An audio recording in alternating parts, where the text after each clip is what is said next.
दोस्तों, आप सुन रहे हैं TV9 पॉडकास्ट और मैं हूं आपके साथ आपका दोस्त संजीव चौहान। इस बार मैं आपके लिए खाकी से जुड़ी उस अफसर की कहानी तलाश कर लाया हूं जो लंदन में नौकरी करने की चाहत रखता था।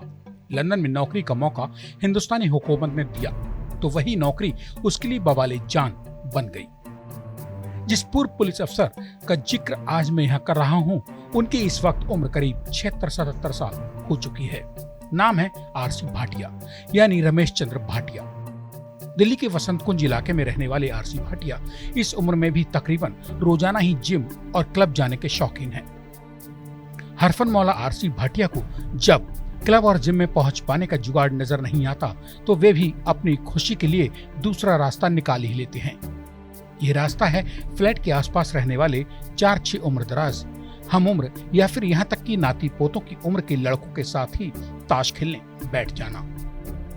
दसुआ पंजाब में जन्मे RC भाटिया के पिता दीनानाथ भाटिया चाहते थे कि बेटा पढ़ लिख कर फौजी अफसर बने। 10वीं जमात पास करते ही मगर बेटा बन गया पायलट बनकर हवाई जहाज उड़ा पाने की नौबत आती उससे पहले ही देश के प्रधानमंत्री पंडित जवाहरलाल नेहरू का निधन हो गया, जिसके चलते जीवन की पहली और आखिरी पायलट की वो नौकरी खतरे में पड़ गई। बाद में BSc की पढ़ाई बीच में छोड़ दी और पिता से चोरी छिपे दिल्ली पुलिस में डायरेक्ट सब इंस्पेक्टर भर्ती हो गए। ये बात है सन 1965-66 की।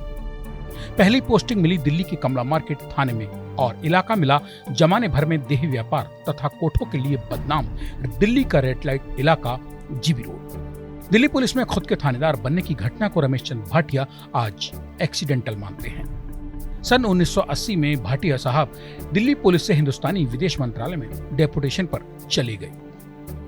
विदेश मंत्रालय से उन्हें रूस जाने का प्रस्ताव मिला, जिसे उन्होंने नामंजूर कर दिया। दोबारा विदेश की पोस्टिंग मिली कंपाला में, मगर दिली हसरत तो लंदन में नौकरी की थी। वो पूरी हुई फरवरी 1982 में। हिंदुस्तानी विदेश मंत्रालय ने RC भाटिया के लिए स्पेशल पोस्ट क्रिएट की और उन्हें भारतीय दूतावास में अटैची के पद पर पोस्टिंग देकर लंदन भेज दिया। लंदन में नौकरी करने की तमन्ना तो पूरी हुई, मगर वहां जाते ही वे अवसाद यानी डिप्रेशन के शिकार हो गए। हालात यहाँ तक आ पहुंचे कि लंदन की 3 महीने की ही नौकरी में बीमारी के चलते रमेश चंद्र भाटिया को जान बचाने के लाले पड़ गए। आर्थिक संकट मुंह फैलाकर सामने आ खड़ा हुआ सो अलग। मतलब खाकी की नौकरी में बेईमानी करना बूते की बात नहीं थी और ईमानदारी जिंदगी चैन से न जीने देने पर अड़ी थी। एक तरफ कुआं, दूसरी तरफ खाई। लंदन की उस पोस्टिंग के 4 साल RC भाटिया ने जैसे तैसे काले पानी की सजा समझकर झेली, भोगी या कहिए काटी। तब तक सन 1985 आ चुका था। भारत के प्रधानमंत्री इंदिरा गांधी का कत्ल होने के चलते हिंदुस्तान और दिल्ली पुलिस के तमाम हालात बेहद बदल चुके थे। आज की सरकारी तोता बन चुकी CBI की ईमानदारी का सिक्का जिस जमाने में हिंदुस्तान में चला करता था, उन दिनों CBI का सिपाही भी खुद को कलेक्टर साहब से कम आंकने को राजी नहीं था।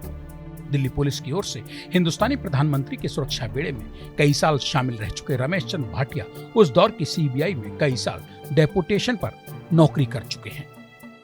ये बात है सन 1972 से 77 के बीच की। तब भारत में IPS की तनख्वाह होती थी 450 रुपए, जबकि CBI में नौकरी करने पहुंचे RC भाटिया की तनख्वाह थी उस जमाने में IPS से भी 100 रुपए ज्यादा। CBI की उन 5 साल की नौकरी ने असली पड़ताली बनाकर छोड़ा। ये बात खुद RC भाटिया मानते हैं। बकौल RC भाटिया CBI में रहते समय ही मेरे होम डिपार्टमेंट यानी दिल्ली पुलिस में उनका प्रमोशन हो चुका था। CBI से वापस दिल्ली पुलिस में लौटने लगा तो CBI के कुछ सहयोगियों ने मजाक में उल्हाने देने शुरू कर दिए। दिल्ली पुलिस में नोट कमाने जा रहे हो? RC भाटिया ने CBI के साथियों को जो जवाब दिया उसे सुनकर उनके घिग्घी बंध गई। भाटिया बोले, नोट तो CBI में ज्यादा है, नोट कमाना होता तो फिर दिल्ली पुलिस में भला CBI से वापस क्यों जाता। तो दोस्तों, कैसी लगी अगस्त 2000 में दिल्ली पुलिस की नौकरी को रिटायरमेंट से पहले ही नमस्ते कर देने वाले हरफन मौला दिल्ली पुलिस के पूर्व assistant commissioner of police Ramesh Chandra Bhatia की मुहजवानी कहानी? कमेंट बॉक्स में लिखना बताना ना भूलें। ऐसी ही किसी और कहानी के साथ मेरे यानी अपने दोस्त संजीव चौहान के लौट कर आने का कीजिए इंतजार। तब तक के लिए नमस्कार।